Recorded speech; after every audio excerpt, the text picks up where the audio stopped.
जी हाँ, बिल्कुल सही पढ़ा आपने।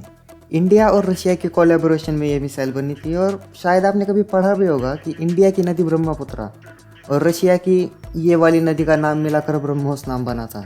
और आज हम इसी के बारे में जानेंगे।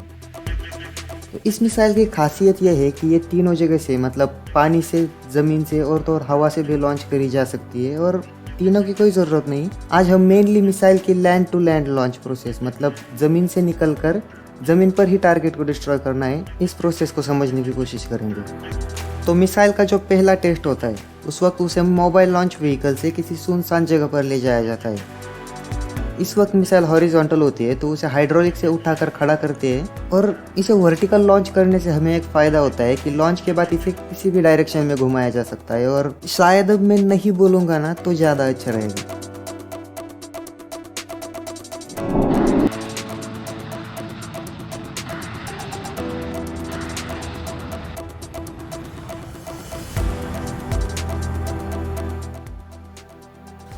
मस्त था ना, लेकिन हाँ ये इतना जल्दी हो गया है कि कुछ समझने का मौका ही नहीं मिलता। कोई बात नहीं, मैं बताता हूँ अभी अभी क्या हुआ। तो सबसे पहले इसका पहला जो कि सॉलिड प्रोपेलेंट इंजन है वो ऑन होगा, जिससे मिसाइल इस व्हीकल से ऊपर उड़ जाएगी। कुछ हाइट पर जाने के बाद इसे घूमने के लिए कैप पर दो थ्रस्टर्स होते हैं।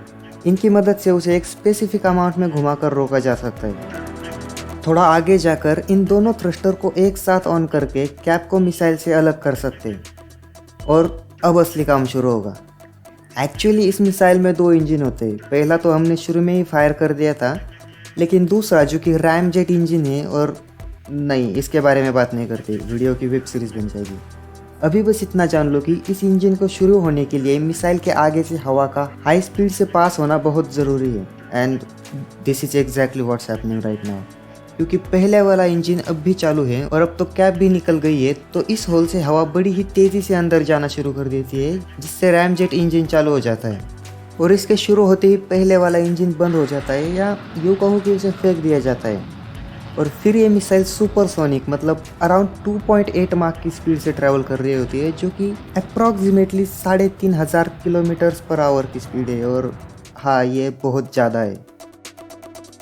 अब मिसाइल सेकंड फेज मतलब मिड कोर्स में है।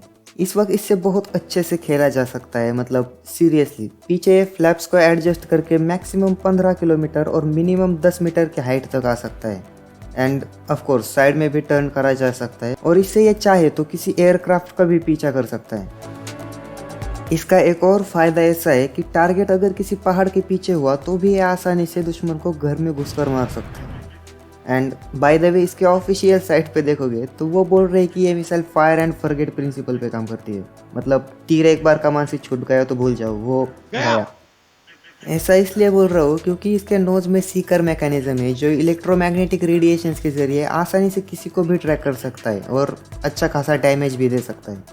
और एक्चुअली इसे बनाने के पीछे भी यही कारण है, क्योंकि कारगिल वॉर में ऊंचे पहाड़ों की वजह से जो हाल हुआ था उसे देखकर doctor APJ Abdul Kalam sir ने इंडिया के लिए भी एक सुपरसोनिक क्रूज मिसाइल बनाने का फैसला किया।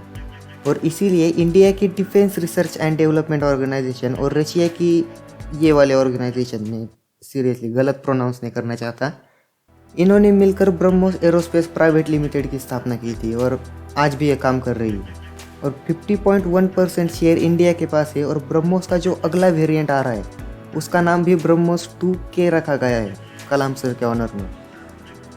एंड दैट्स इट, यह था मेरा ब्रेकडाउन ब्रह्मोस मिसाइल के land to land launch process का। और अगली वीडियो में क्या देखना चाहोगे कमेंट करके ज़रूर बताना, और हो सके तो यारो सब्सक्राइब कर देना प्लीज़, फ्री होता है वो। बाय।